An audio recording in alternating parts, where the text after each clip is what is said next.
Čeznem da ti kažem najdublje riječi koje ti imam reći, ali se ne usuđujem, strahujući da bi mi se mogla nasmijati.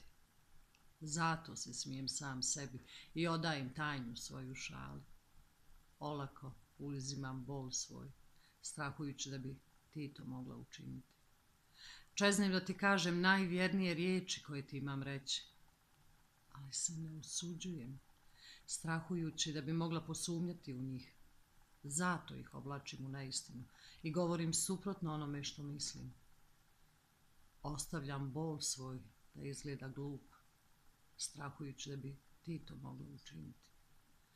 Čeznem da upotrijebim najdragocjenije riječi što imam za te, ali se ne usuđujem, strahujući da mi se neće vratiti istom mjerom. Zato ti dajem ružna imena i hvalim se svojom surovošću. Zadajem ti bol, bojeći se da nikada nećeš saznati šta je bol. Čeznim da sjedim mirno pored tebe, ali se ne usuđujem, jer bi mi inače srce iskočilo na usta. Zato brbljam i časkam olako i zatrpavam svoje srce riječima. Grubo uzimam svoj bol, strahujući da bi ti to mogla učiniti.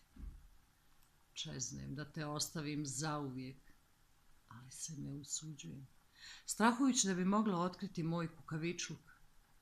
Zato ponosito dižem glavu i dolazim veseo u tvoje društvo.